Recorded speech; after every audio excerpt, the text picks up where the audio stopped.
Siempre sí hay que tenerla. Ya, estoy grabando esta, de hecho. Bueno, la cuestión es que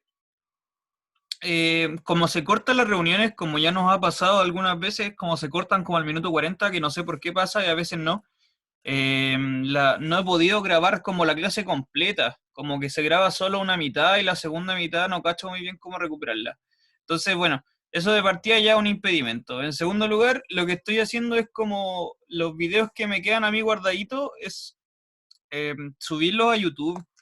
Lo estoy subiendo a YouTube todo y de ahí como que lo que voy a hacer es pegarle a ustedes los links nomás, ya, los links de los videos en el aula. Ahora ya por fin tengo acceso al aula, como les había dicho, entonces estoy empezando a subir el material y si ustedes entran, ya subí los libros guía y está el programa del curso, ya eso es lo único que está por el momento en el aula. Por alguna razón, no entiendo por qué, pero por alguna razón me aparecen dos cursos de álgebra multilineal en el aula, me aparece como el MAT 311 y el MAT 312, y yo no sé qué pasa con eso, pero en el aula estoy usando el MAT 311, ¿ya? No sé si a usted le aparece el 12 o qué, yo tengo activado, estoy así como modificando el MAT 311. Eso, entonces... Ah, y lo otro es que además los videos cuando se graban desde Zoom, como que yo los veo en mi computador y se ven súper borrosos, como que no sé qué onda, pero la calidad no es muy buena.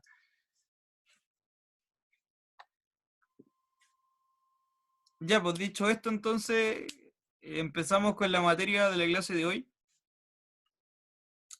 que habíamos quedado entonces en la clase anterior. Recuérdenme que quedamos en la clase anterior. Creo que fue lo último que vimos fue... déjeme ver. Vimos los ejemplos de Producto Interno. Ah, y vimos esa cuestión de... Ya, describir un Producto Interno con respecto a su base, a una base, un espacio vectorial que apareció en una matriz asociada, ¿no? Pues la cosa es que, claro, tú tienes un espacio con Producto Interno y tienes una base.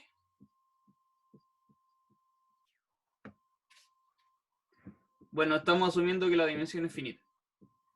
Entonces, existe una única matriz G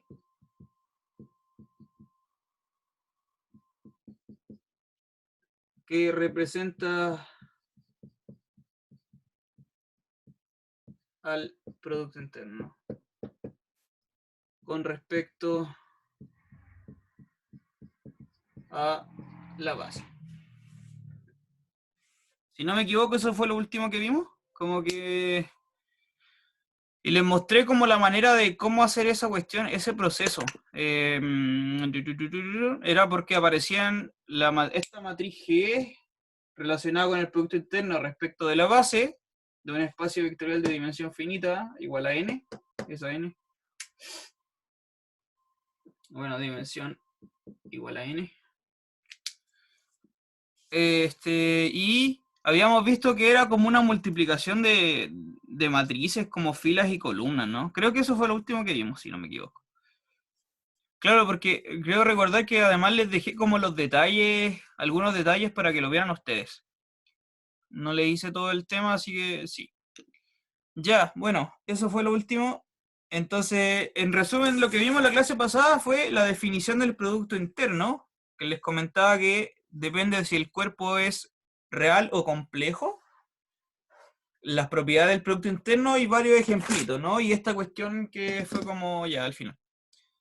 Vimos que estaban mezcladas por ahí cosas, conceptos de formas bilineales y aparecían también el concepto de forma sesquilineal, ¿no? Estaba como todo ahí, es una mezcolanza de temas que aparecen juntos. Bien, entonces, lo que vamos a hacer en la clase de hoy es continuar con este mismo tema y entonces lo primero, que es algo que ya me había mencionado en la clase anterior y que ahora sí lo vamos a definir bien, es el concepto de una norma. ¿Ya? Una norma, como le había comentado en la clase anterior, una norma siempre está asociada a un producto interno. O sea, mejor dicho, mira, eso que acabo de decir no es correcto. La cuestión es que si tú tienes un producto interno, Siempre existe una norma, ¿cierto? Y vamos a ver eso a continuación. Pero lo que acabo de decir anteriormente no es cierto, porque si tú tienes una norma, no necesariamente proviene de un producto interno, ¿vale? Es una implicancia para un solo lado. La existencia de un producto interno implica existencia de una norma. La existencia de una norma no necesariamente implica existencia de producto interno. Bien, entonces la definición de la norma, como lo habíamos visto, es, bueno, tenemos B, un espacio vectorial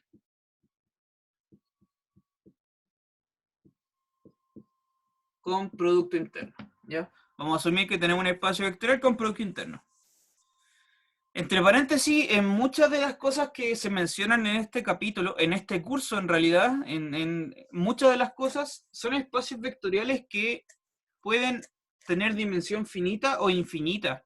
Yo no sé si ustedes han visto espacios vectoriales de dimensión infinita. Este, pero, por ejemplo, ya les mencioné uno en la clase anterior, que eran las funciones continuas. Las funciones continuas definidas en el 0,1 con que van a, no sé, a R, por ejemplo. Ese es un espacio vectorial de dimensión infinita. ¿Ya? Por ejemplo. Ya, entonces, muchos de los resultados que se ven aquí realmente aplican a espacios vectoriales como en general, ¿vale? Yo no sé si, insisto, no sé si tienen como conocimientos de espacios vectoriales de dimensión infinita, cómo se trabajan, qué pasa con las bases, etcétera. En el curso de lineal les hablaron de eso o no les hablaron de eso? Solo usábamos finitos que yo recuerde. Yo creo que también solo usaban finitos. Me tinca que sí porque el curso de lineal 1 siempre es como, como para partir álgebra lineal. Entonces, para partir álgebra lineal siempre son los espacios vectoriales de dimensión finita que son los más manipulables. De dimensión infinita la cosa se complica un montón. Aparecen muchas cosas que en dimensión finita no. Ya como que el área como que explota así, como aparecen muchas cosas más. Entonces, bueno, independiente de eso, que es un tema que probablemente vean más adelante en la carrera, espacios vectoriales de dimensión infinita, exclusivamente infinitos. Hay cosas, insisto, que, por ejemplo, en el tema para definir una norma, no necesitamos definir una norma en el espacio vectorial de dimensión finita, no es ni siquiera necesario, ¿ya? Es un espacio vectorial en general con producto interno. Ya, entonces, ¿qué era una norma? Una norma sobre el espacio B respecto del PI. La norma que se deduce del producto interno, recordemos que se definía así, es una función que se define así como doble rayita, ¿no es cierto? Que va del espacio vectorial en los números reales. De hecho, los números reales positivos, más bien. Reales positivos. Es una función que va del espacio vectorial en los reales positivos que se define así. La norma del vector la definíamos como, se recordarán que si tengo un producto interno, la norma la definíamos como el producto interno del vector consigo mismo, ¿no? Que por definición del producto interno, recordemos una de las propiedades del producto interno, el producto interno de un vector con el mismo tenía que ser siempre un número real positivo, ¿ya? Siempre un número real positivo. Sin embargo, me falta algo en esta definición. ¿Qué es lo que falta aquí? Pregunta para usted. No, todavía no está terminada esta definición.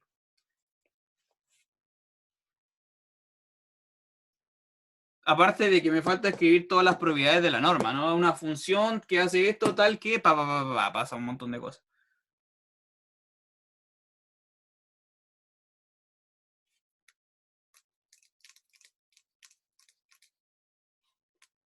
Aquí me falta escribir algo aún. Estoy esperando que se dé cuenta qué es lo que falta en esto que está en la pizarra.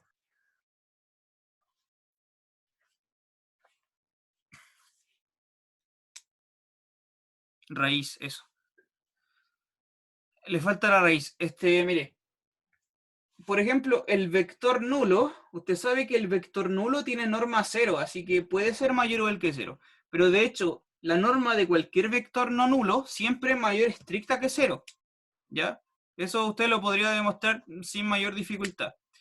La norma de cualquier vector no nulo siempre va a parar a R mayor estricto, ¿ya? Y solo la norma es 0 solamente cuando el B es 0. Lo que acá falta es una raíz cuadrada. La norma es la raíz cuadrada del producto interno. Entonces, bueno, para abreviar, uno lo escribe así nomás. Producto interno elevado a un medio, ¿ya? Eso, no se le puede olvidar que el producto interno tiene que haber con una raíz cuadrada para que sea la norma. Por eso, muchas veces uno lo que hace en álgebra lineal es trabajar con la norma cuadrada. Muchas veces hace eso, porque acá el producto interno queda solito y las raíces desaparecen, ¿ya? Muchas veces se trabaja con esta forma. Ya, pues entonces, la norma que desde el producto interno es una función definida así, ¿ok?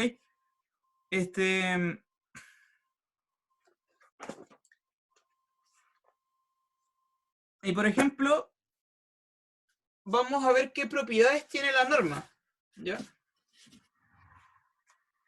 ¿Qué propiedades tiene una norma? Lo que voy a escribir es en general, ¿ya? Me refiero en general, propiedades.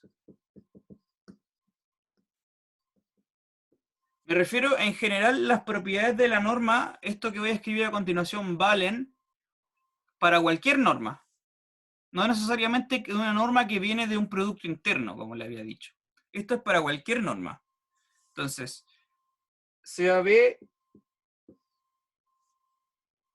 Lo que voy a escribir a continuación es una abreviación para decir espacio producto interno, ¿ya? Un espacio vectorial con producto interno, lo vamos a abreviar así, EPI. ¿Ya? De aquí en adelante, los espacios vectoriales con producto interno los vamos a abreviar así, EPI. ¿Ok? Un espacio de producto interno. ¿Qué es un espacio de producto interno? Un espacio vectorial que tenga asociado un producto interno. Ya, sea B un espacio vectorial con producto interno y sean U y B dos vectores en B. Ah, bueno, y C alfa un escalar. ¿Ya? Entonces, recordemos que el escalar puede ser K es R o C, nomás, ¿cierto? Ya, entonces las propiedades de la norma son las siguientes. Primero, complételo usted, mire. ¿Qué debería ocurrir con la siguiente expresión? La norma de alfa por B debería ser igual a ¿qué cosa? ¿Qué es lo que debería escribir yo acá?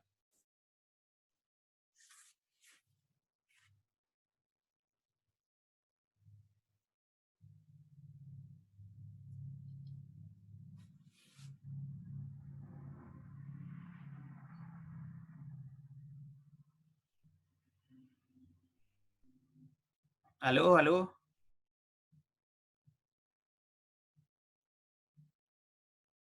Eso, justamente. Pero aparece el escalar afuera, pero en valor absoluto, ¿sí? Exactamente. Aparece la norma del vector con el valor absoluto del escalar para afuera. Ya, como el alfa es un número real o complejo, entendemos que el valor absoluto de un número real, usted ya sabe lo que es el valor absoluto de un número real. El valor absoluto de un número complejo es como también, precisamente es como la norma del número complejo, ¿sí? Justamente está involucrada como un concepto de norma compleja ahí. ¿Bien? Ya. ¿Qué otra cosa debe cumplir una norma? Como ya se lo mencioné, la norma de todo vector es positiva si y solo si B es distinto de 0. ¿Ya? El único vector con norma nula es el nulo, ningún otro. ¿Bien?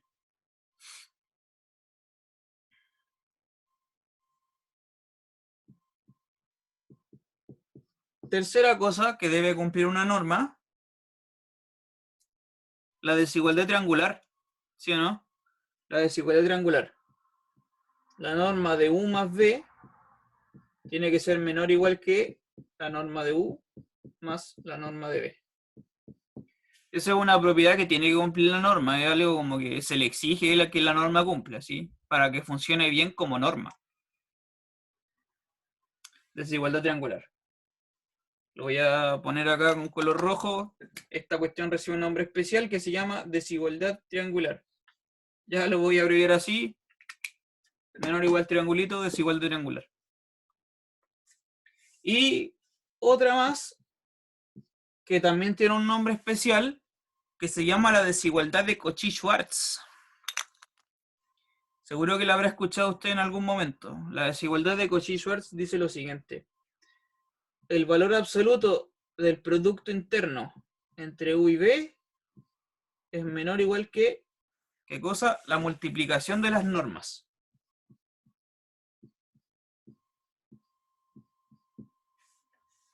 Eso. Esa es la condición número 4. La famosa desigualdad de Cauchy-Schwarz.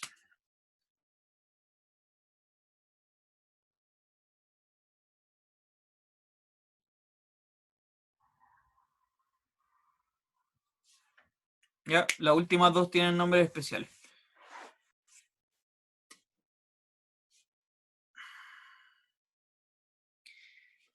Esas son las propiedades que definen una norma. De hecho, insisto que una norma no necesariamente proviene de un producto interno y en general, en abstracto, cómo se define una norma en toda la abstracción posible, se define como una función que cumple todas estas cosas. ¿Ya? En el caso especial de que la norma viene de un producto interno, cumple con todo esto.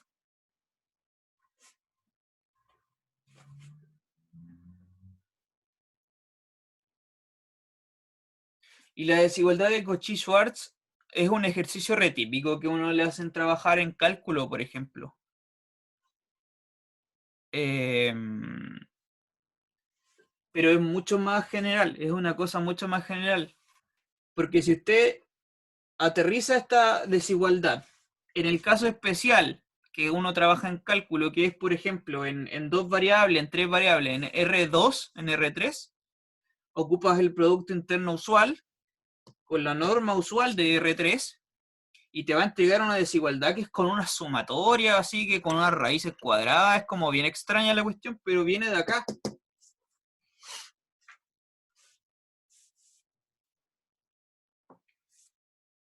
Esa es la desigualdad de Cauchy-Schwarz.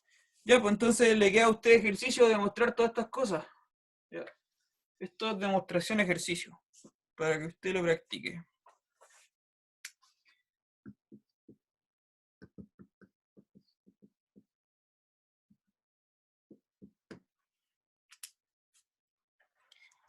¿Ok? Ya. Esas son propiedades que tiene la norma que se deduce del producto interno. Vale, ahora hay una cosa que voy a hacer acá de nuevo, un paréntesis, para introducir un concepto que también lo vamos a estudiar en algún momento, con mucho más detalle. Tengo que borrar la pizarra por temas de espacio.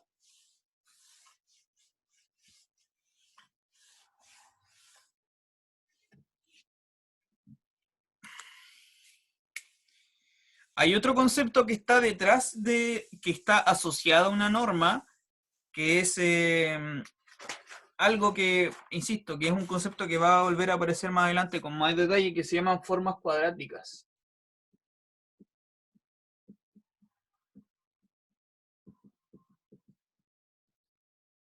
Me gustaría saber, antes de escribir cualquier cosa, si es que esta palabra, estos conceptos lo conocen. ¿Lo han escuchado de alguna parte? ¿Qué es lo que es una forma cuadrática?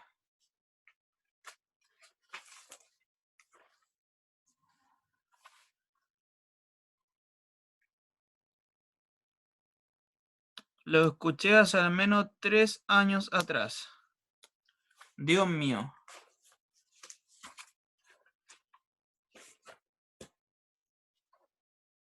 Igual, súper antiguo.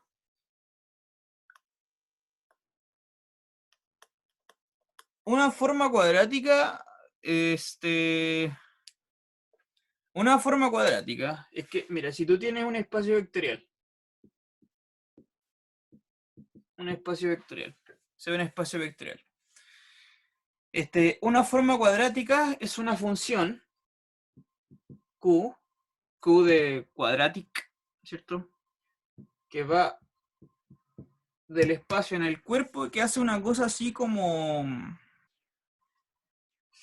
bueno, que toma un B y lo manda en Q de B.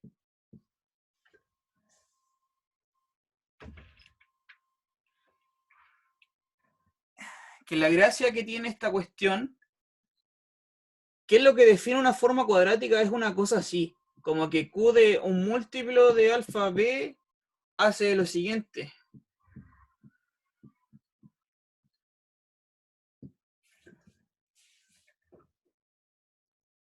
Ya no le estoy explicando como a gran detalle qué es una forma cuadrática, pero es una cosa así. Es como una especie de función que va del espacio en el cuerpo y que cumple algo, una especie de identidad así.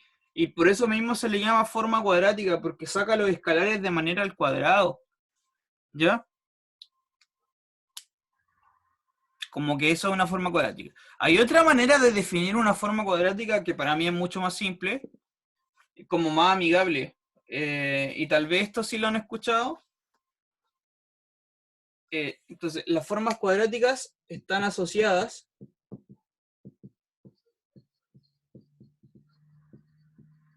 a otra cosa, están asociadas a otra cosa que se llaman polinomios homogéneos.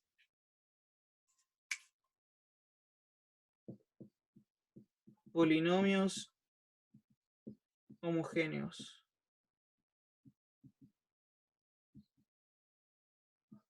De grado 2.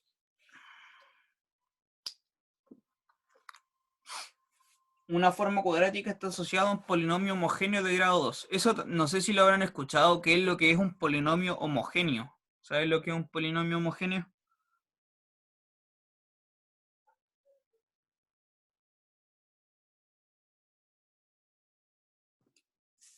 Borremos acá.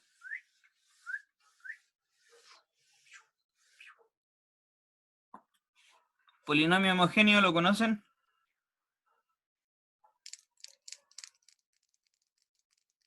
¿No? Ya. Asumo por todos que ese no vale por todos, así que nadie conoce lo que es un polinomio homogéneo. Le voy a mostrar así como a grandes rasgos lo que es un polinomio homogéneo, para que se hagan una idea más o menos de que es una forma cuadrática nomás. ¿Ya? Un polinomio homogéneo, un polinomio homogéneo,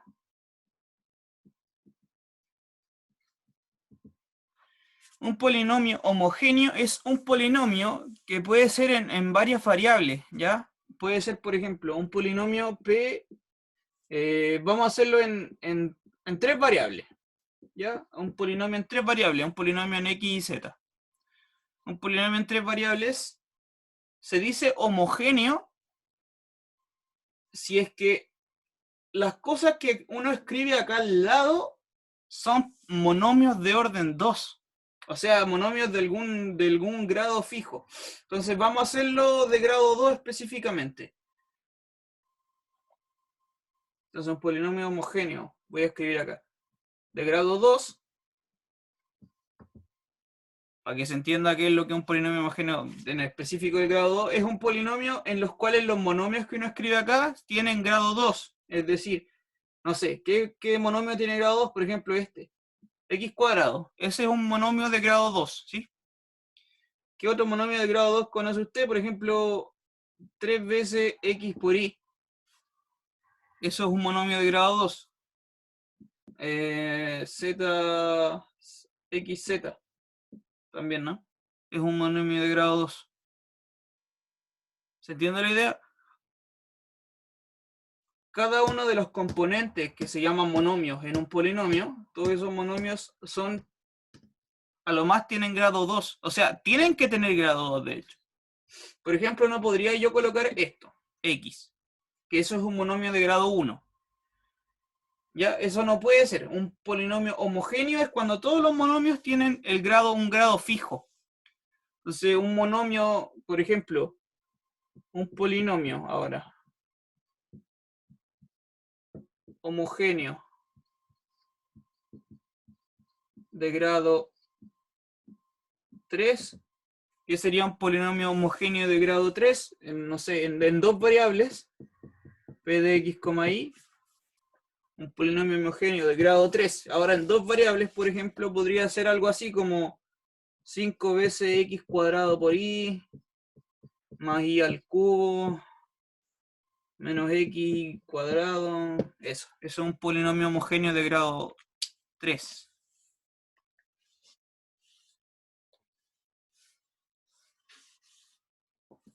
¿Se entiende la idea?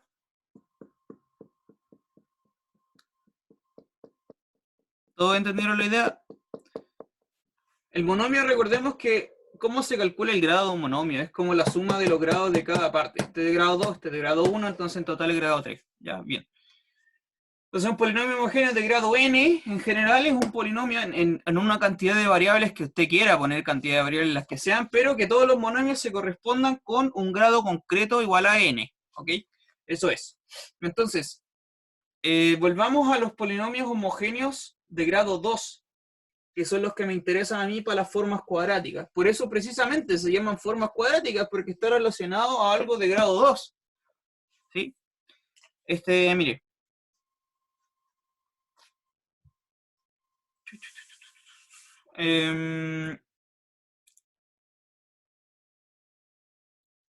A ver, déjeme pensar un momentito.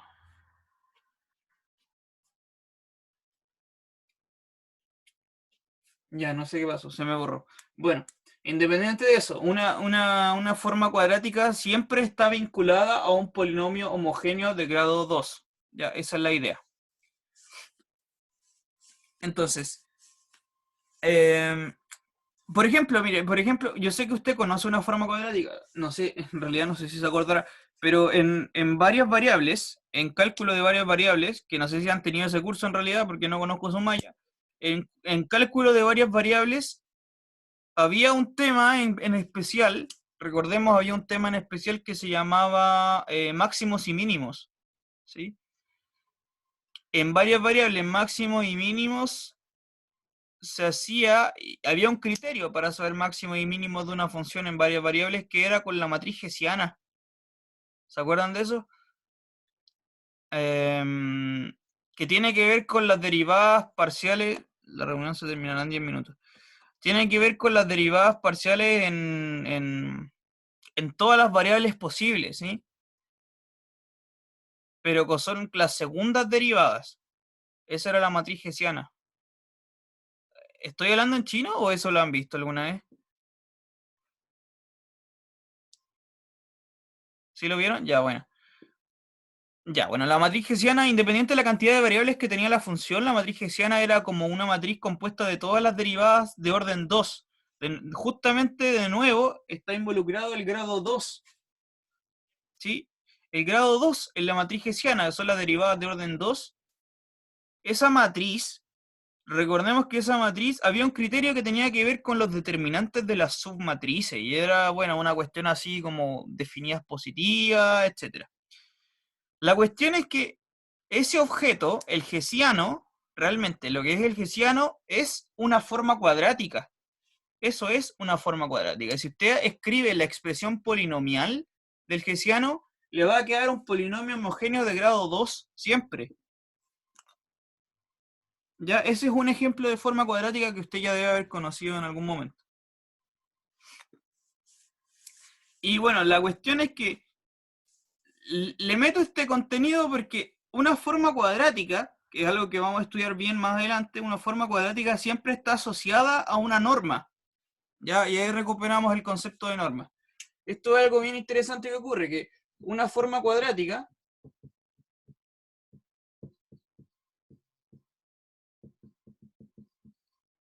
está asociada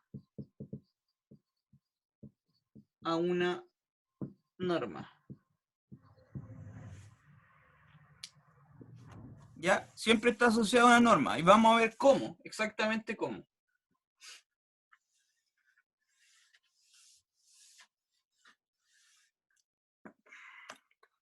Vamos a ver cómo. Uy, se me escapó el plumón. Entonces, si es que tenemos, mire, si tenemos V, un espacio con producto interno, si tenemos B, un espacio en el que ya exista un producto interno, podemos definir una forma cuadrática, Q, definida de B en K, la podemos definir así. De la misma manera en como definimos la norma, muy parecido. El producto interno entre B y B. La norma es esto mismo, pero con raíz cuadrada, ¿cierto? La forma cuadrática es sin la raíz cuadrada. Eso le va a dar una forma cuadrática. Efectivamente, Q de alfa con B va a ser una cuestión que saca el escalar al cuadrado.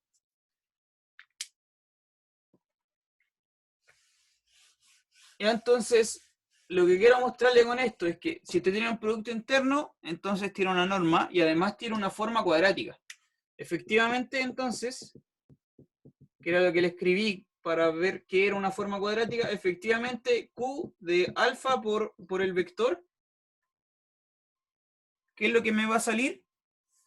Va a salir precisamente el valor absoluto de escalar al cuadrado por Q de B.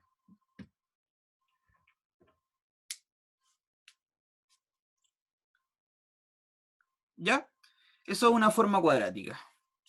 Como que saca el escalar al cuadrado. ¿Cuánto tiempo queda de reunión? Ya se alcanzó. Entonces, el orden lógico del asunto es que si yo tengo un producto interno, entonces desde el PI, desde el producto interno, esto es otra cosa, desde el producto interno definí la norma, ¿cierto? Y desde la norma yo puedo definir una forma cuadrática.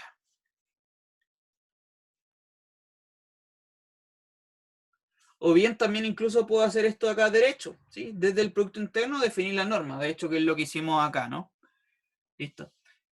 La cuestión es que ese proceso se puede hacer al revés, ¿ya? Se puede hacer el proceso al revés. Si yo le defino la norma, perdón, si yo le defino la forma cuadrática, entonces puedo recuperar un producto interno. Eso es un proceso bien interesante, que se lo voy a escribir acá, en palabras lo que acabo de decir. Entonces, en general, no. Conversamente, si Q es... Ahí, ya. Si Q es una función que va de B en K, es una forma cuadrática, es decir, es una función que satisface eso que está allá, entonces se puede definir un producto interno. Se puede definir un producto interno sobre B con respecto a Q.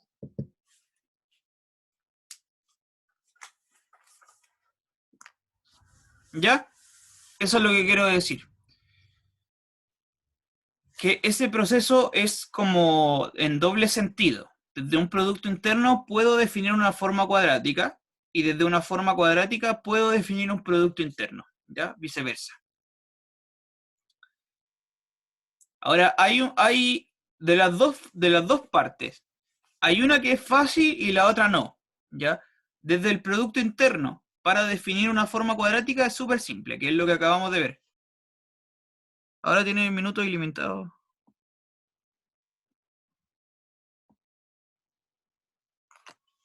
Qué bizarro este del Zoom. Ya. Desde la forma cuadrática también se puede definir el producto interno. Y eso es un trabajo un poco más complejo. ¿Cómo desde una forma cuadrática puedo definir un producto interno? Esa es la pregunta. ¿Cómo se hace eso? Y para hacer eso, en realidad son hartos truquillos y eso lo vamos a dejar de ejercicio. Esto va a ser un ejercicio. Es un buen ejercicio en realidad, tiene hartos truquitos que hay que ver. Pero este proceso de cómo se trabaja para obtener un producto interno desde una forma cuadrática se obtiene mediante unas ecuaciones. Para obtener el producto interno desde la forma cuadrática Q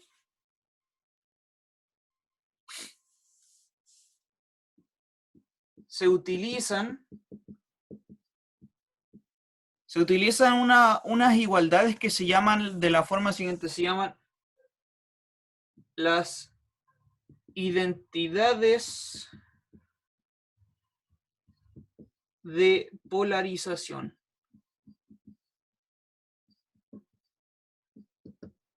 Así se llaman, ¿ya? Identidades de polarización. Son un par de fórmulas que les voy a escribir,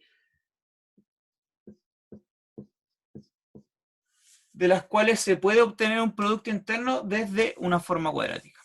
Las fórmulas son, dependiendo, en realidad es la misma fórmula, pero depende si es que el cuerpo es real o el cuerpo es complejo. Entonces, acá, primera cosa, si es que el K es el cuerpo de base, son los números reales, la identidad de polarización me dice lo siguiente, que el producto interno entre B y W se puede escribir así, como un cuarto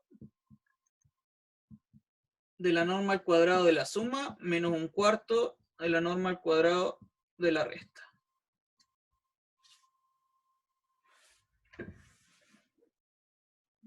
¿Ya? Eso se llama identidad de polarización. Se fija que es como escribir el producto interno en términos de la norma.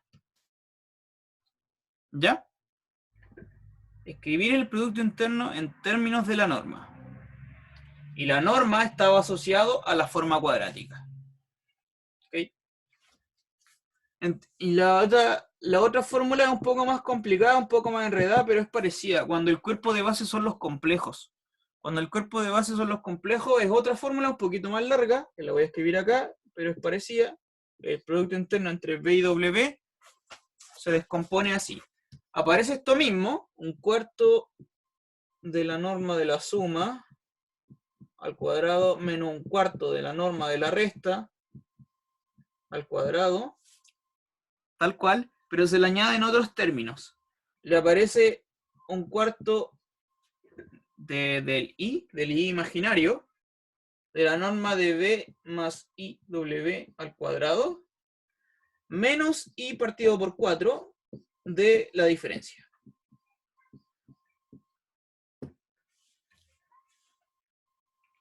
Esa es la identidad de polarización compleja. Ya son 4 factores.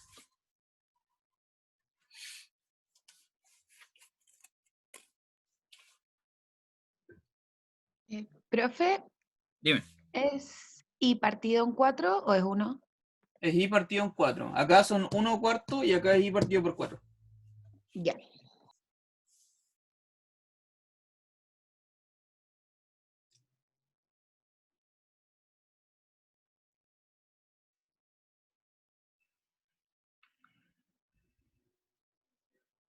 ¿Alguna pregunta? ¿Se entiende las ideas que estoy hilando? Creo que esto puede ser un poco enredado, pero con estas fórmulas que usted tiene que demostrar, esta es parte del ejercicio, ¿no? Ver de dónde aparecen estas fórmulas. ¿De dónde aparecen estas fórmulas? Le voy a dar la idea de dónde aparecen estas fórmulas y el resto lo tiene que hacer usted. Con estas fórmulas, precisamente, uno recupera el producto interno desde una forma cuadrática. ¿Ya? Estas son lo que hacen el juego. Entonces, ¿dónde está el plumón? Aquí está el plumón. ¿Cómo se demuestran estas fórmulas? Ya, yo no sé, le recomendaría que probara esta, en realidad. Para K igual R, que es como el caso más simple. O si quiere hacer el K igual C igual de más. tiene que tener un poco más de cuidados, solamente. Como la idea de la demostración de esto, ¿cómo se demuestra esta cuestión? ¿Cuál es el truco? La idea es que tiene que estudie lo siguiente: el producto interno de B más W con B más W. Y el producto interno de B menos W con B menos W. ¿Ya? Haga eso. Si hace ese estudio y recuerde además una cuestión compleja, que es que la parte imaginaria de Z se puede describir como la parte real de menos IZ, teniendo en cuenta este hint, le va a salir el ejercicio, ¿ya? De dónde aparecen esas fórmulas. Si se da cuenta, por ejemplo, acá en el producto interno de B más W con el mismo que es B más W, esto es la norma de B más W al cuadrado, que es lo que aparece acá. La norma de B más W al cuadrado. Y acá está la norma de B menos W al cuadrado, que es esto. Entonces tiene que estudiar estas cuestiones con las propiedades del producto interno, que son lineales, ¿no es cierto? Que es una función sesquilineal, y bueno, teniendo en cuenta además esta cuestión compleja de las partes reales y partes imaginarias.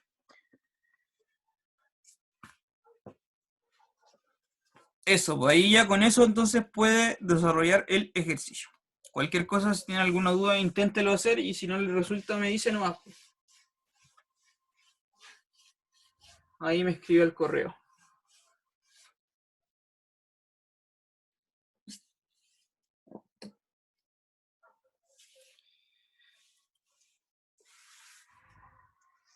Ya, ¿alguna pregunta?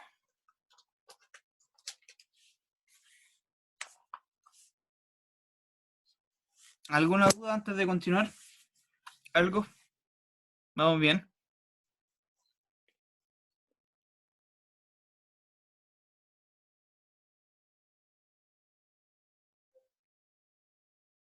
Pregúnteme nomás si no he cachado algo. Pregúnteme nomás.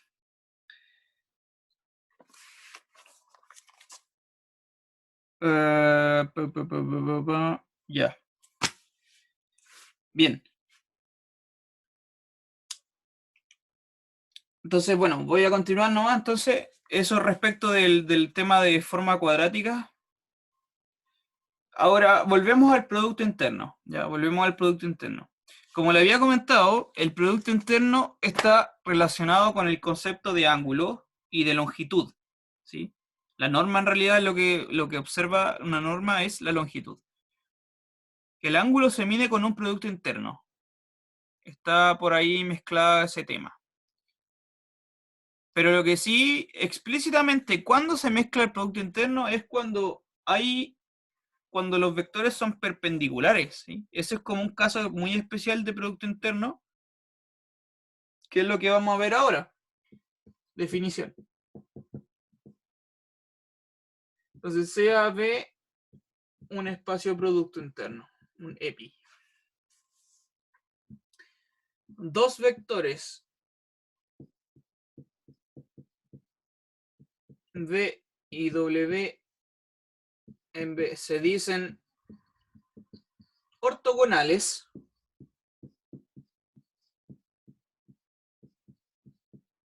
cuando dos vectores son ortogonales. ¿Cuándo dos vectores son ortogonales? Yo sé que usted lo sabe.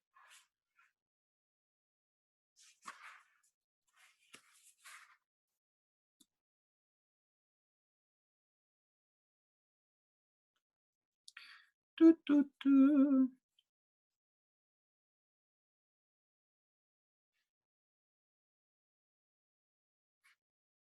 ¿Qué define a dos vectores ortogonales?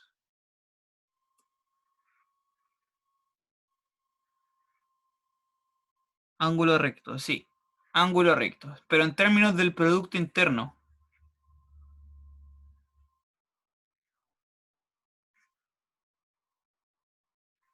En términos del producto interno, había una caracterización con el producto interno para ver que dos vectores eran perpendiculares.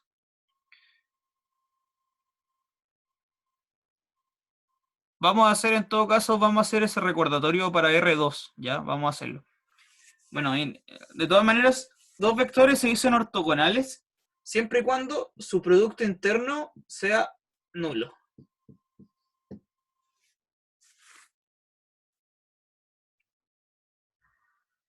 Norma de B, coseno. Esa cuestión, sí, eso igual es algo que está acá detrás, que se llama el teorema del coseno, ¿sí? Que es algo que uno se estudia en geometría. No vamos a entrar en eso, aunque sí es súper interesante, porque de hecho desde ahí se obtienen los ángulos. Pero bueno, independiente de eso, uno veía que dos vectores son ortogonales cuando el producto interno entre ellos es cero, ¿ya? Vamos a ver el caso especial de R2, ya, para que se convenzan de esta cuestión. Entonces, dos vectores son ortogonales cuando su producto interno es cero. Entonces, ejemplo.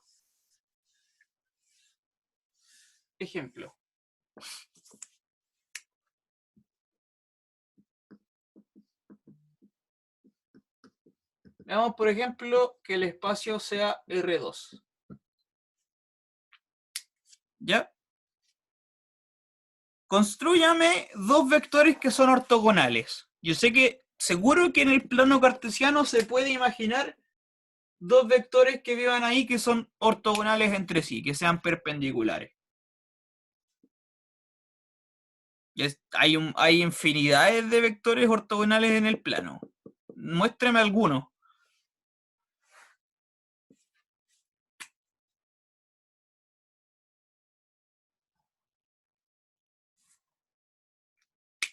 Y también le puedo preguntar así dos vectores que no sean ortogonales también.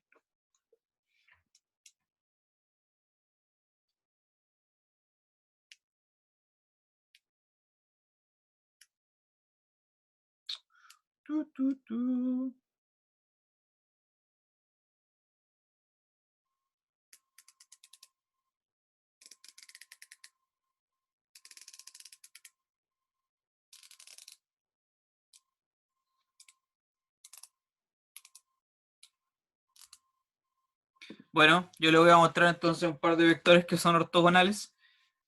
Lo más fácil posible, eso mismo, ese es el más fácil posible. Ese vector de ahí y ese vector de allá, efectivamente hacen un ángulo de 90 grados. Y si tú haces el producto interno entre ellos, te da cero. Justamente, el producto interno entre ellos te da cero.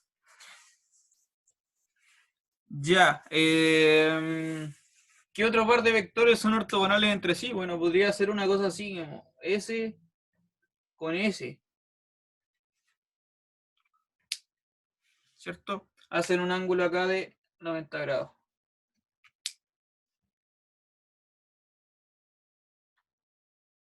Y si me funciona S con S, también podría considerar uno que es más cortito, onda S con S ahora, que es un poco más corto, ¿sí? También funciona, también el ángulo es de 90 grados, independiente de qué tan ancho o qué tan cortito, o incluso que esté como para el otro lado, también funciona, ¿no? Efectivamente el producto interno va a ser nulo.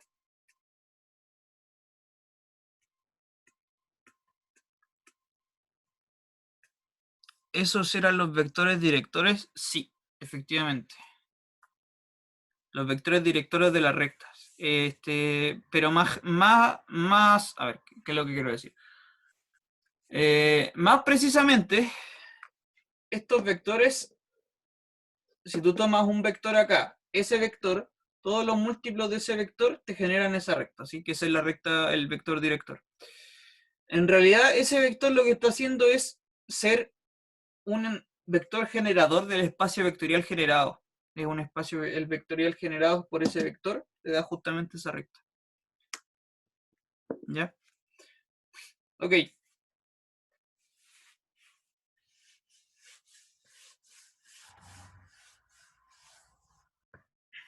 Esto es un ejercicio que yo se lo podría dejar, que seguramente en algún momento lo hicieron en cálculo, onda. Yo le puedo preguntar, ¿cuándo dos vectores son perpendiculares? Recordemos algo de geometría, quizás esto le puede aclarar la película, algo de geometría analítica. ¿Cuándo dos rectas son perpendiculares? ¿Qué criterio había para rectas perpendiculares?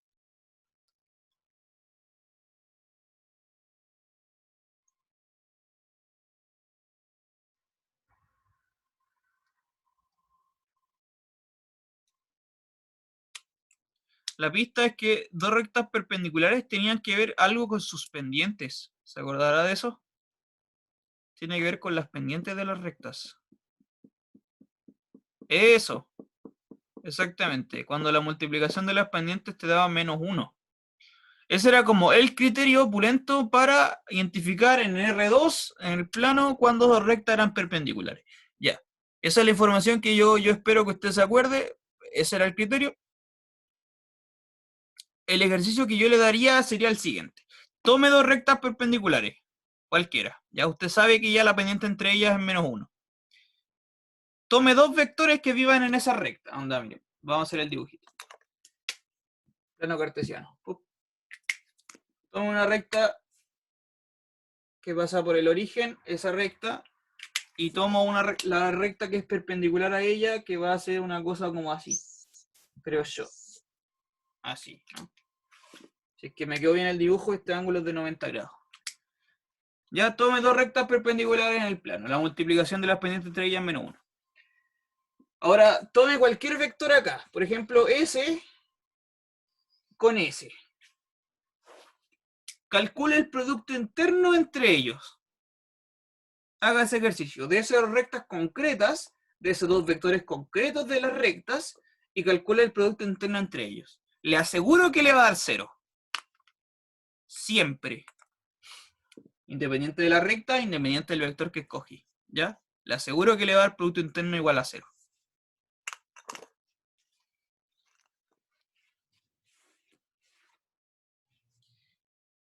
Entonces, bueno, ese es el criterio. Eso es lo que llamamos vectores ortogonales, ¿ya? Son vectores que tienen producto interno nulo. Listo. Borro este dibujito. Entonces, ahora que tenemos claro cuándo dos vectores son ortogonales, podemos definir lo que es en realidad un conjunto ortogonal. Otra definición. Lo mismo, sea B un espacio producto interno.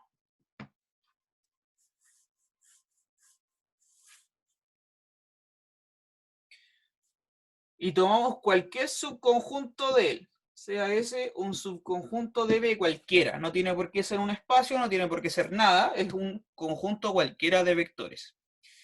Ya, un conjunto ahora, un conjunto se dice ortogonal, sí.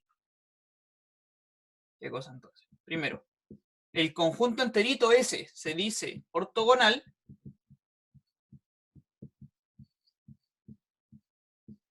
¿Sí? ¿Qué es lo que tiene que ocurrir para que un conjunto ahora, no simplemente dos vectores sean ortogonales, sino todo el conjunto sea ortogonal? ¿Qué es lo que tiene que ocurrir cuando decíamos un conjunto ortogonal? Cuando todos sus vectores entre ellos son ortogonales. Entonces, para todo V en S, que sean distintos, por supuesto, su producto interno es 0. ¿Ya? Es que todos los elementos del conjunto sean ortogonales entre sí, todos.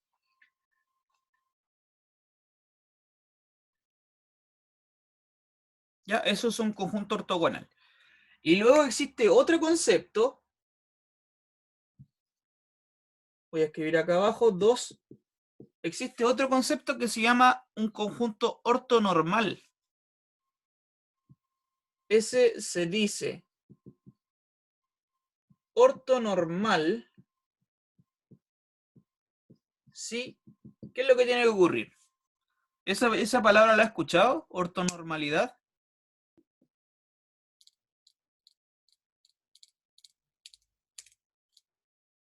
Cuando se divide por la norma, eso, precisamente. Muy bien, muy bien. Un conjunto se dice ortonormal, es casi lo mismo que el ortogonal. Entonces, ¿qué es lo que dice? Ese se dice ortonormal si ese es ortogonal, ya si el conjunto es ortogonal y además la norma de todos sus elementos es 1.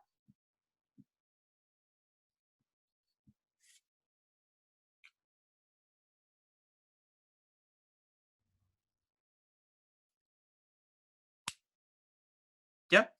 Eso es un conjunto ortonormal. Y precisamente entonces aparece ese que decís tú, que es dividir por la norma. Es algo que voy a mencionar ahora a continuación, que tiene que ver eso de dividir con la norma.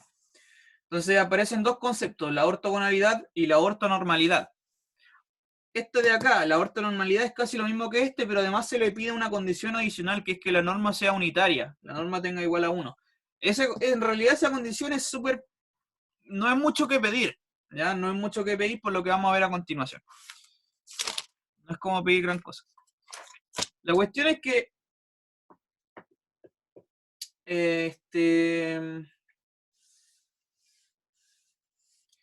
tú sabes que justamente si B es un vector en el espacio vectorial y el B no es nulo, cualquier vector no nulo, entonces si tú consideras el vector,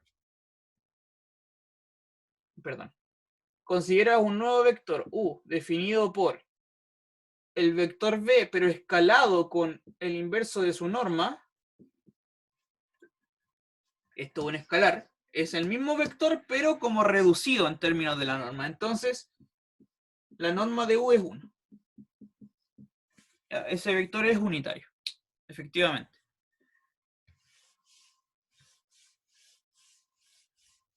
Recordemos que un vector unitario se llama así cuando su norma vale 1.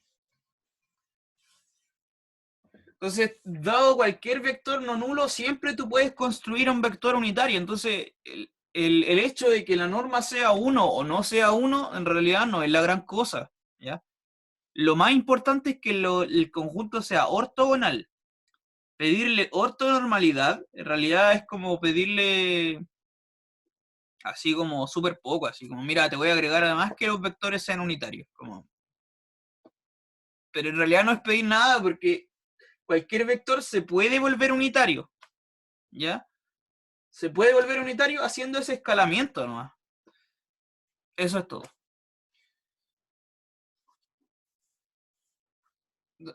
Claro que, por supuesto que estos dos vectores no son iguales, pero pertenecen al mismo espacio vectorial generado, ¿sí? Como uno es múltiplo del otro, tienen mucha relación entre sí. Eso. Entonces la ortonormalidad en general va a ser consecuencia casi directa, así como muy simple, de la ortogonalidad. Que la ortogonalidad sí que es pedir harto. Que los vectores sean ortogonales entre sí, en realidad es una característica súper fuerte. Ya, entonces vamos a ver, por ejemplo, un teorema. Un primer teorema que me entrega información sobre la ortogonalidad. Un teorema sobre la ortogonalidad. Dice lo siguiente. Un conjunto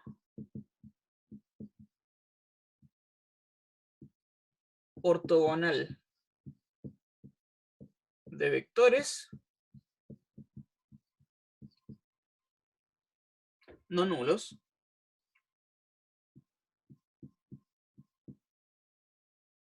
es siempre linealmente independiente.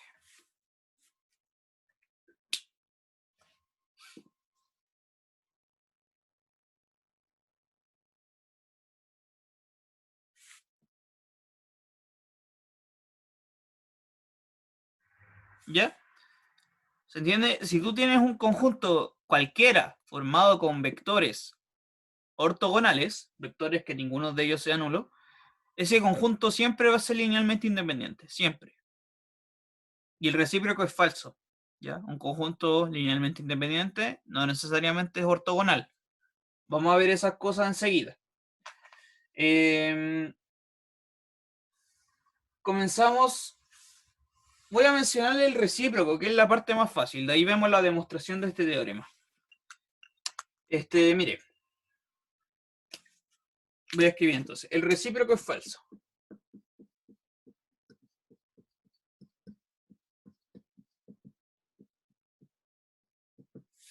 Veamos un contraejemplo. ¿Qué significa eso? Que si tú tienes un conjunto linealmente independiente, tienes que mostrarme que no necesariamente es ortogonal. Con algún ejemplo. ¿Qué ejemplo puede ser? Mire, esto es súper fácil. Veamos de nuevo en R2. En R2 En R2 tú tomas el plano cartesiano. Acá está R2.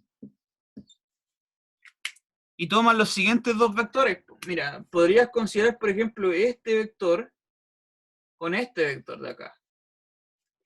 Súper simple. Esos dos vectores está claro que no son ortogonales, porque el ángulo no es de 90 grados, ¿sí? Es más chiquitito que 90 grados. Claramente los hice, los dibujé no ortogonales, pero son linealmente independientes. ¿Eso es claro o no es claro que sea linealmente independiente? Yo creo que es claro que el ángulo no es de 90 grados, pero no sé si es claro que sean LI.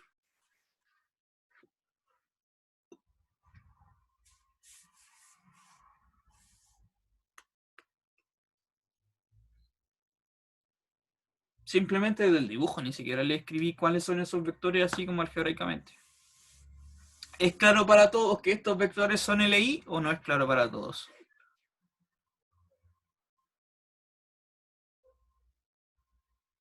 No es claro. Ya, yo le explico, tranquilidad.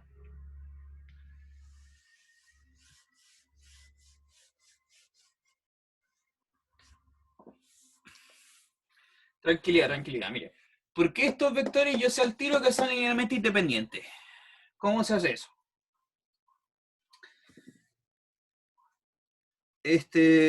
A ver, voy a buscar cuál es la mejor estrategia para explicar esto.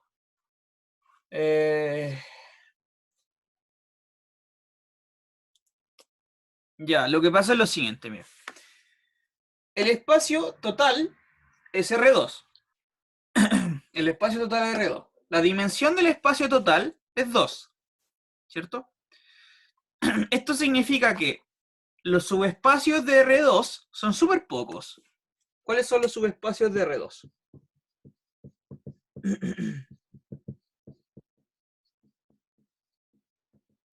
¿Cuáles son los subespacios de R2? Como la dimensión de R2 es 2, tiene espacios de dimensión 2, que es el mismo R2 y ningún otro. Tiene espacios de dimensión 1. ¿Cuáles son los espacios de dimensión 1? Son las rectas. ¿Sí? La recta es unidimensional y ninguna otra. Y tiene el espacio de dimensión 0, que es el punto del origen. ¿Ya? Y esos son todos los subespacios de R2. R2 entero, todas las rectas que pasan por el origen y el origen mismo. ¿Ya? Ahí están todos los subespacios de R2. Obviando los dos extremos, que son el R2 completo y el origen, que es un punto solito, solamente te quedas con las rectas. Las rectas son los espacios de dimensión 1. ¿Sí? Ya, eso es lo primero. Las rectas son los únicos espacios de dimensión 1 en este lugar, en R2. Si tú consideras la recta generada por ese vector, la recta generada por ese vector es esta recta que estoy dibujando acá en negro. Esa va a ser la recta generada por el vector. Es una recta de dimensión 1 porque está formada por un puro vector. Si este vector fuese linealmente dependiente con este otro vector, yo estoy afirmando que son LI, pero por contradicción, si es que fuesen linealmente dependientes, es porque hay una combinación lineal entre ellos, ¿sí? Más precisamente es porque, como son simplemente dos vectores, es porque uno tendría que ser el múltiplo del otro, ¿ya? Voy a anotar así. Si este es un vector B1 y este es el vector B2, entonces B1 y B2 son LD, sí, solo sí. B1 va a ser un alfa veces B2. Uno es múltiplo del otro, ¿ya? Sí, solo sí eso. Me equivoqué acá. Son linealmente dependientes. Ahí sí. Linealmente dependientes. Es porque uno es múltiplo del otro. Si uno es múltiplo del otro, es porque pertenecen a la misma recta. ¿Sí? Si uno es múltiplo del otro, pertenece a la misma recta. Pero claramente no pertenecen a la misma recta. Porque una recta es esa y la otra recta es esta otra, que no son la misma, claramente, ¿no? ¿Se entendió ahí? Por eso es que son linealmente independientes. Porque no pertenecen a la misma recta. La única manera de que en R2 tú tengas vectores que son linealmente dependientes es que sea un vector así y el otro vector sea prácticamente el mismo pero más grande. Esos son vectores linealmente dependientes. Porque efectivamente pertenecen a la misma recta generada por estos vectores, ¿no? La independencia lineal en R2 en realidad es cualquier vector que no sean así como encadenados, ¿no? ¿Quedó más claro ahora?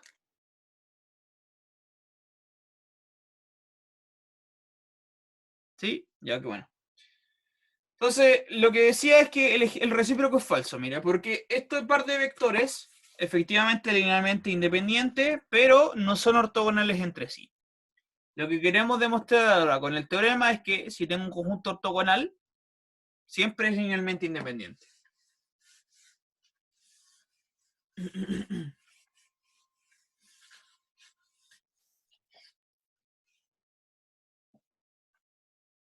Y entonces, demostración del teorema. Ahí. Demostración del teorema. Entonces, sea S un subconjunto del espacio total que sea ortogonal.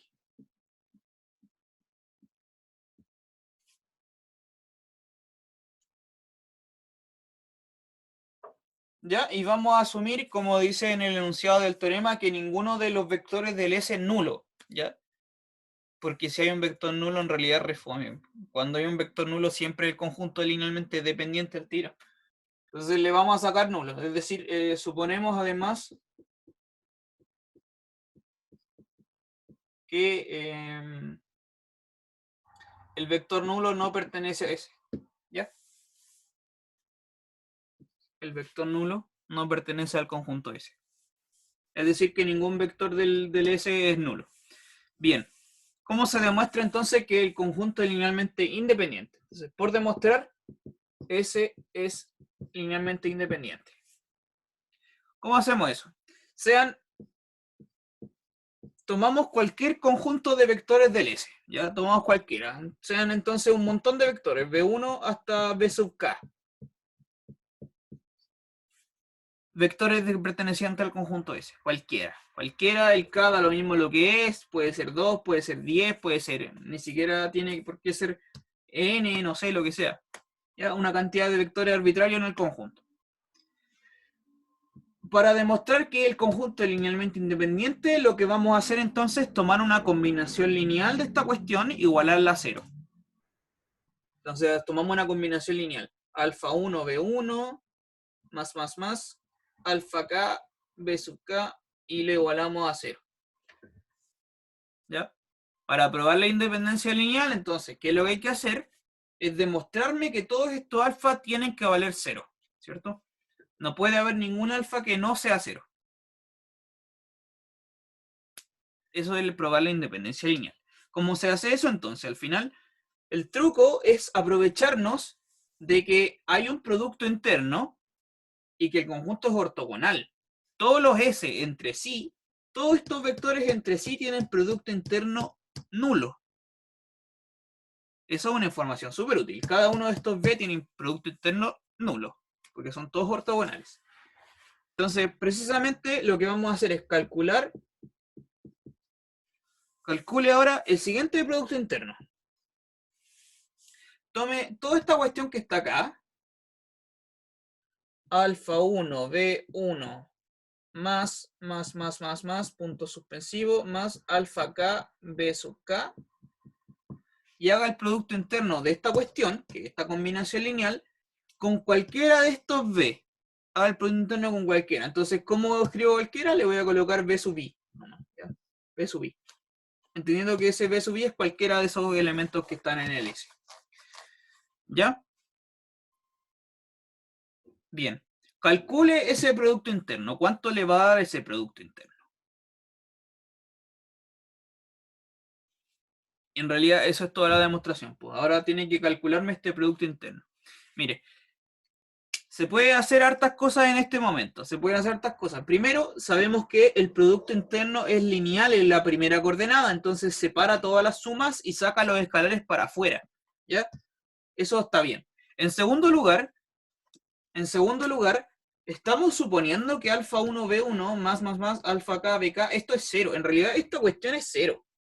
Todo esto es cero, ¿cierto? Es el vector nulo. Ahora, la pregunta para usted es la siguiente. ¿Cuánto vale el producto interno entre 0 y B sub I? Si hago producto interno entre un vector y el vector nulo, ¿cuánto me va a dar eso?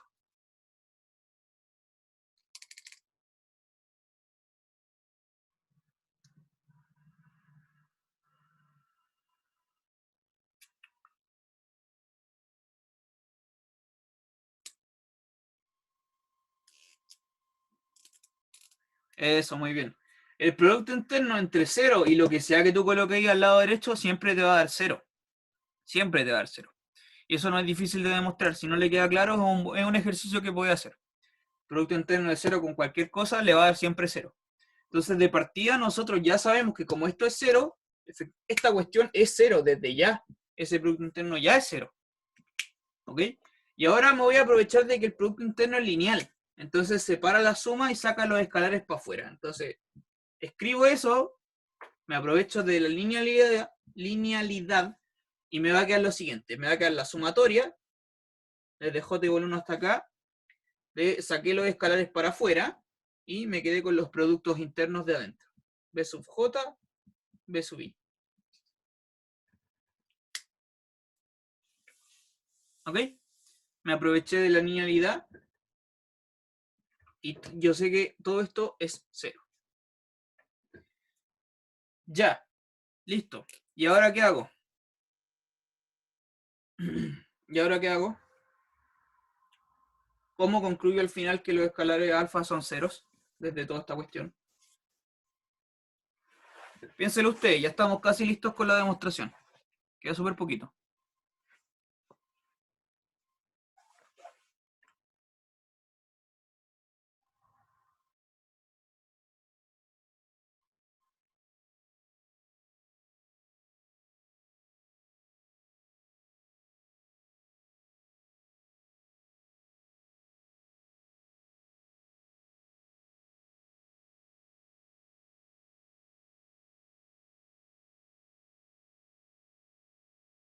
Piense usted, trate de hacerlo como concluyo la demostración, ¿ya? Dese el tiempo y cranéeselo.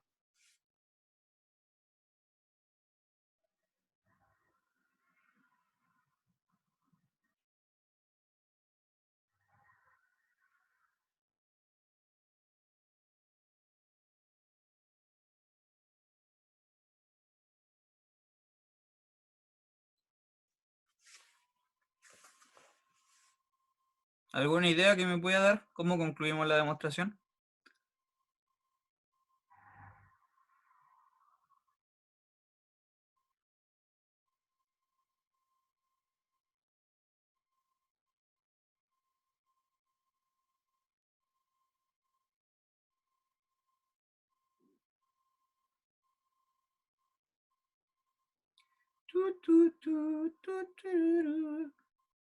Se está olvidando, no sé si, en realidad no sé si están pensando o están viendo memes, en realidad como no puedo verlo, no sé si están pescando tanto, pero se olvida usted, y tal vez esta es la clave, en realidad la clave es que el conjunto S es ortogonal, ¿sí?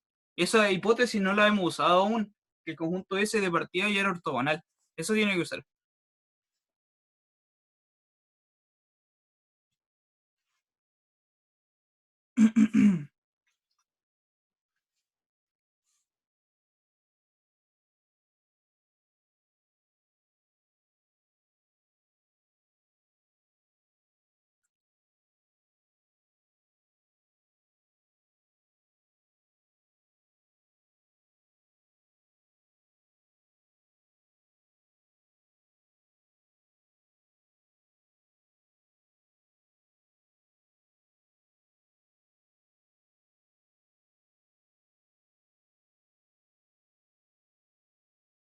Bueno, ok, voy a concluirlo yo entonces.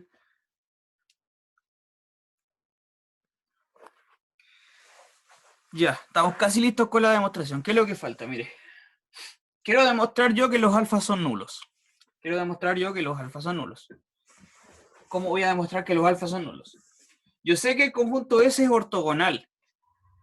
Sé que el conjunto S es ortogonal. Es decir, cada uno de estos B que tomé al principio son todos ortogonales entre sí.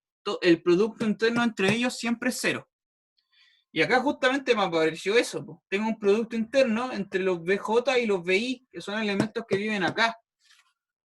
¿Ya? Entonces, estos tipos son casi todos ceros.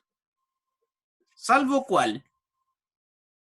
El único que va a sobrevivir acá es cuando el J, que es un contador que va 1, 2, 3 hasta acá, ¿no es cierto? Cuando el J sea exactamente I, el I que tomé al principio. Cuando el J sea igual al I, acá me va a quedar B sub I con el producto interno con el B sub I. Y en todos los otros casos, cuando el J es distinto de I, te va a quedar un producto interno entre vectores que son distintos en el S y por lo tanto desaparece esa cuestión y me queda 0. Entonces, en esta sumatoria mueren todos los sumandos excepto uno, cuando el J es exactamente I. Por lo tanto, lo que va a sobrevivir acá es alfa I, producto interno de BI con BI. ¿Ya? Ahí usé, me aproveché de que el conjunto S es ortogonal. Bien. Y ahora, entonces, ¿cómo concluyo que los alfas son nulos? Esto es lo último que queda. Volvemos atrás. Yo sé que alfa I, por esta cuestión, me da 0. Y yo sé que este producto interno no es nulo. ¿Por qué no es nulo? Porque esta precisamente es la norma del BI a cuadrado. Y estamos asumiendo que ninguno de estos tipos es nulo, porque el 0 no pertenecía. Ninguno de estos tipos es nulo. La norma de un vector no nulo nunca es 0. Por lo tanto, necesariamente el alfa I es 0. Y el I era cualquier cosa, entonces todos los alfas valen 0. Por lo tanto, alfa I es 0 para todo I. Ya está demostrado. ¿Ya? Por eso el conjunto es linealmente independiente. Liz Taylor. Ahí estamos con la demostración del teorema. ¿Alguna pregunta con la demostración del teorema? ¿Alguna duda?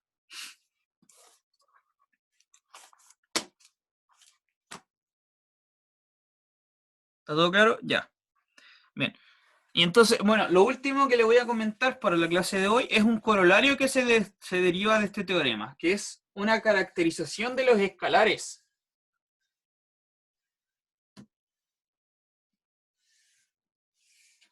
Caracterización de escalares. Es una consecuencia súper rápida de esta demostración. Corolario. Corolario.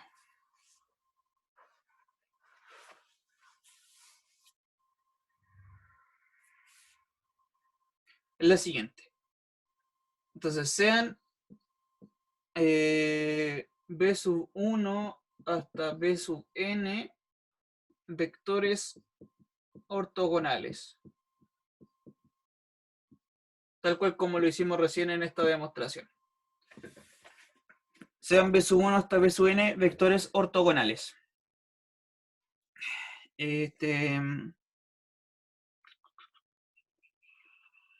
Ya sí. Escriba. Vamos a tomar un vector B que va a ser combinación lineal de estos loquitos de acá. Entonces el B va a ser alfa 1 por B1 más alfa n por Bn. Para algunos alfa I en K.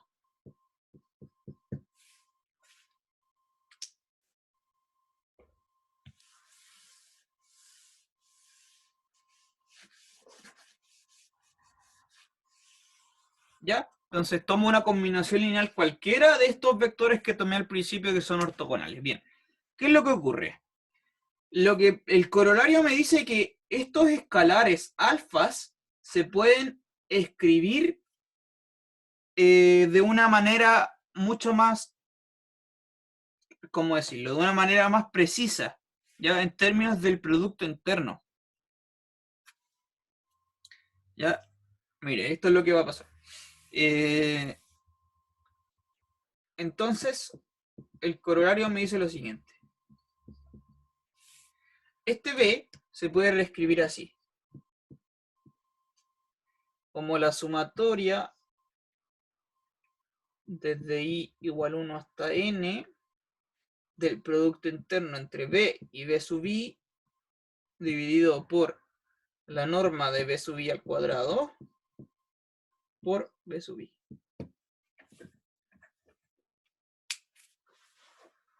Ya, eso es lo que dice el corolario.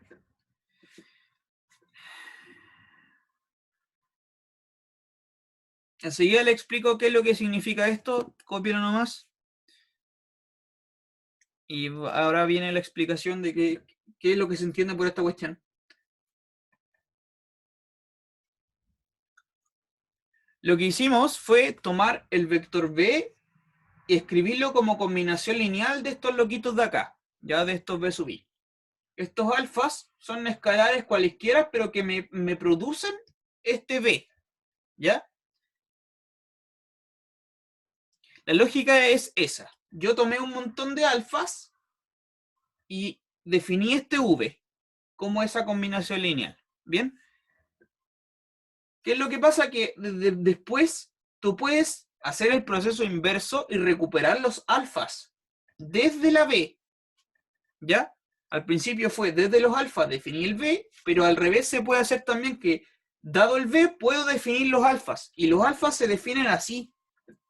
Cada uno de estos loquitos que están acá, esto que estoy escribiendo en un círculo, esto es exactamente el alfa i. Es una reescritura del escalar que define la combinación lineal del b. Esto que está acá es un número, está claro que esto es un número y esto es un número, ¿ya? Esto es un número. Estos son los escalares alfas, precisamente. Y al final, el corolario, lo que usted tiene que demostrarlo en realidad es eso, que esta igualdad de acá, lo que está en rojo, ¿no? Demostrarme que justamente los alfa i valen esa cuestión de ahí. ¿Y cómo se hace esa demostración? Se hace de la misma manera que hicimos la demostración del teorema. Es tomando la combinación lineal de esta cuestión con el b sub i. ¿Ya? Tiene que llegar, pescar esta cuestión, hacer el producto interno con el b sub i y ahí va a recuperar el alfa i. Y le va a dar exactamente este coeficiente de acá. Por eso este corolario recibe el nombre de caracterización de escalares, porque me da una forma de reescribir los alfas en términos del producto interno y la norma. ¿Ya? Eso, entonces demostración, le queda a usted de ejercicio, es súper rápido en realidad. Tiene que llegar y replicar lo que hicimos en la demostración del teorema. Me recuerda las proyecciones. Sí, de hecho tiene que ver con eso, ¿ya? De hecho vamos a ver, en la próxima clase vamos a ver proyecciones. De hecho vamos a ver una cuestión que se llama proyección ortogonal, ya que estamos viendo ortogonalidad. Aparece un concepto que se llama proyección ortogonal, ya que lo vamos a ver, ya no hay más tiempo, así que lo vemos en la próxima clase. Eso pues chiquillos, vamos a quedar acá. ¿Alguna pregunta? ¿Alguna consulta? ¿Alguna duda? Mañana entonces continuamos con lo que sigue a las 2:30.